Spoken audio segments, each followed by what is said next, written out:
All right, so today is 12.4. Factoring more complicated really would be the correct term, quadratic equations by factoring. So yesterday we learned we could find the roots of this quadratic function by setting f of x equal to 0, factoring the quadratic equation.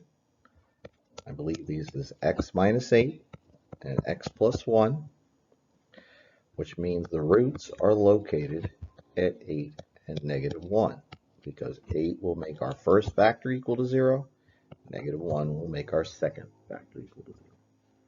Now we're going to be solving slightly more complicated equations today. And so you're going to get, instead of having a nice simple equation like x minus 8 equals 0, you're going to have something like 2x minus 1 equals 0. If you think that's hard, I hope it's not, because, right, it's a simple 2x step equation where the answer is a fraction, as in x equals 1/2 there,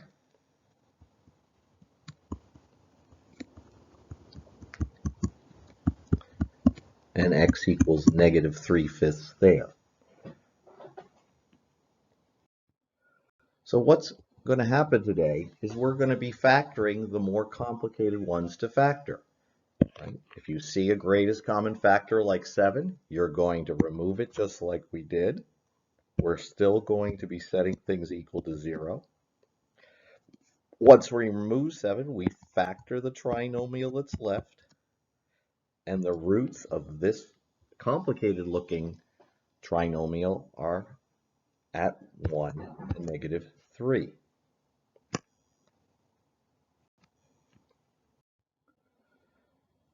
So we can do this for functions, but we can do this for any equation. So this is not a function. There's no f of x. It's just a plain old equation.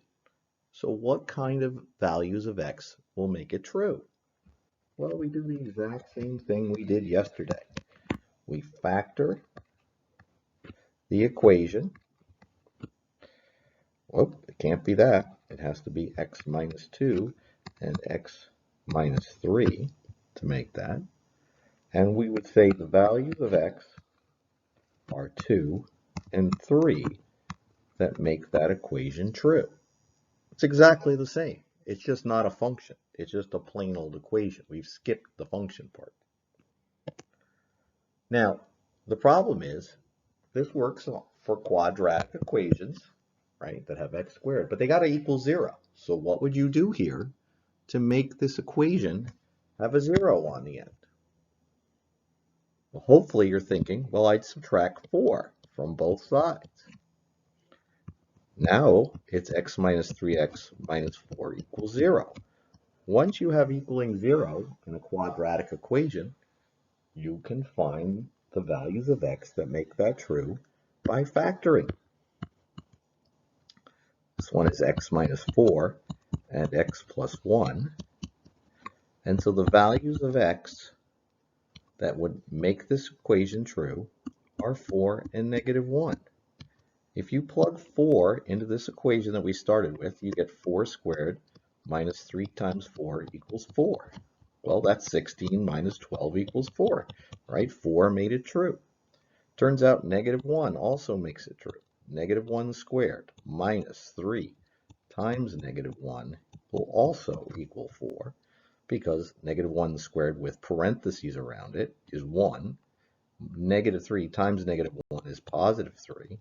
And that makes positive 4. No other values of x make that equation true. So the same techniques we use for functions, we can use for to solve any quadratic equation. So try that one.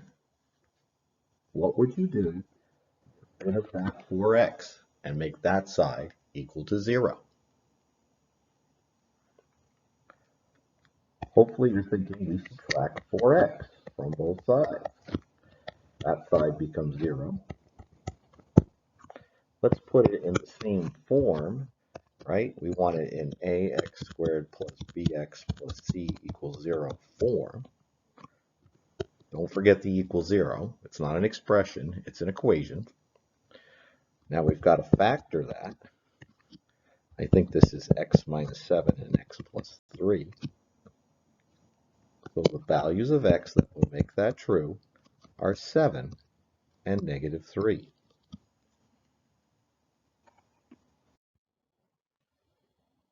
So now we're going to find the area of this rectangle. So we're going to find the area of this rectangle, right? It's length times width, so it's x times x minus 2 equals 15, right? So let's multiply x times x minus 2, distributive property. We get x squared minus 2x equals 15. But all the quadratic equation, we need it to equal 0. So what are we going to do? We're going to subtract 15 from both sides. We're going to get x squared minus 2x minus 15 equals 0. We're going to factor that quadratic, get x minus 5 times x plus 3. So the values of x could be 5 or negative 3. But now we're talking the side of a rectangle. So just like when we were doing Pythagorean theorem, remember that was also a quadratic equation. It was just a simpler version. We got negative answers that made no sense then. We crossed them out, and we're doing the same thing here. X, it has to be 5, all right? And then this side is 5 minus 2, 3. The area is 15. Let's try this one. It's x times x plus 7. We said the area is 18 this time. So do the distributive property and manipulate that equation so it equals 0.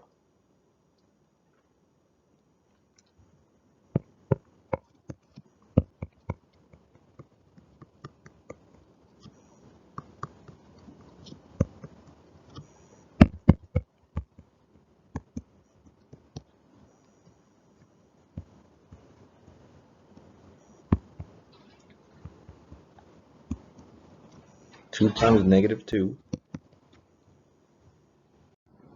Go. X could be negative 9, or x could be 2. Well, there's no way x is negative 9. So x is 2, and that way this side is 9. Right? 2 times 9 makes an area of 18. So x has to be 2, not negative 9.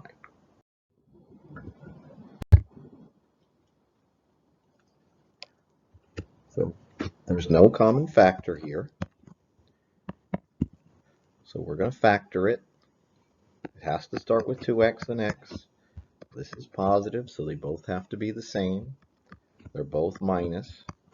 So we basically have to figure out where the 3 and the 1 goes. 3 must go here. The 1 must go there. Now, it's clear that x minus 3 has to equal 0. So x could be 3 here. But what about over here? Well, this is 2x minus 1 equals 0. So we'll add 1 to both sides. 2x equals 1, divide by 2, and x equals 1/2.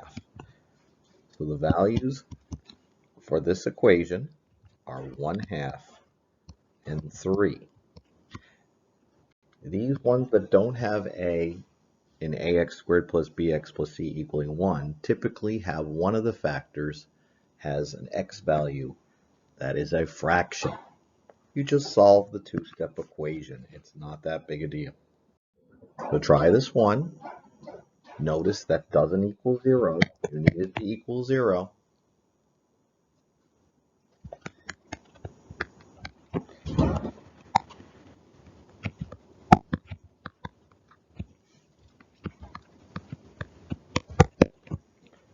It must start with 3x and x.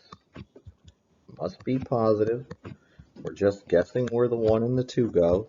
This one's pretty easy. So x plus 2 must equal 0 using the zero product property. So x is either negative 2 or 3x plus 1 has to equal 0. So subtract 1 from both sides. 3x equals negative 1, divide by 3, x equals negative 1/3. So again, these aren't functions, these are plain old equations, but the values of x are negative 1/3 and negative 2. That will make that equation true. You put those numbers back in the original equation, it makes it true.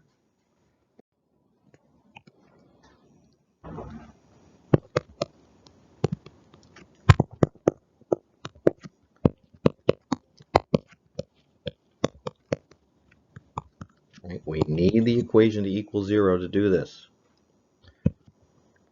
It's a quadratic, so we're factoring it. This one's a little harder because it's got a minus there. We're going to have to figure out which one is minus 3, which one is 3, which one is 1, which one is minus, which one is plus. I'm going to go with plus there and minus there. And that works.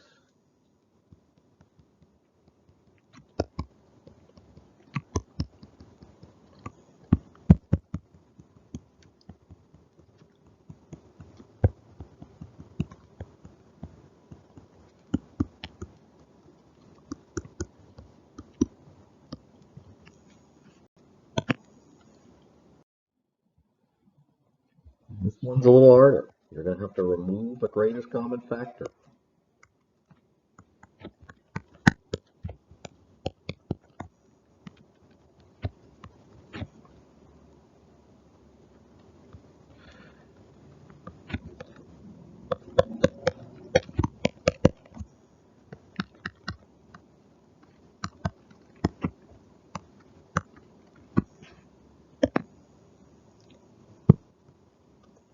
Since it's a negative value in front of x squared, we're going to remove a negative number.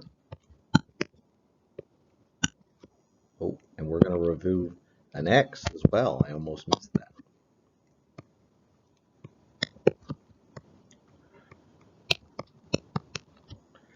So what will make x plus 4 equal 0? Negative 4. What will make negative 2x equal to 0? 0. So 0 will make that true, and negative 4 will make that true. Oh, there's today's Easter egg. That's me. That's my senior class picture. I was 17 years old.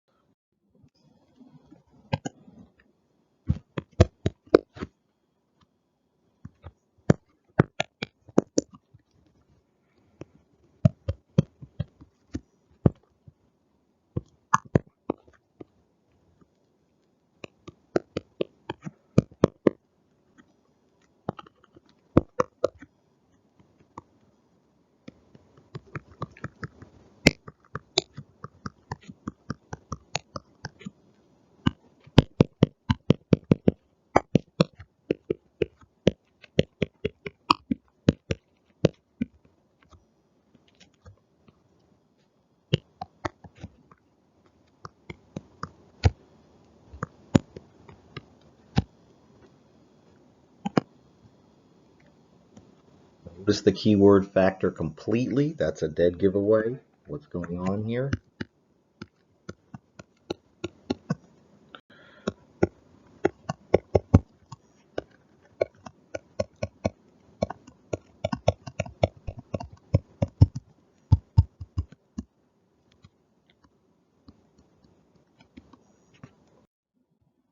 And there's our final question of the day. The area is 33. Distributive property.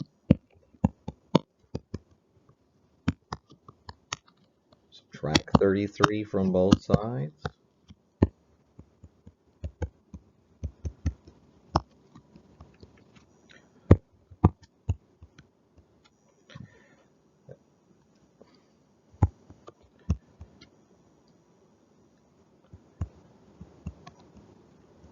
A little harder to factor, but x equals 3 will make that one, and 3x plus 11 equals 0.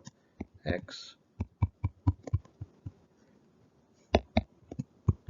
equals a negative 11/3.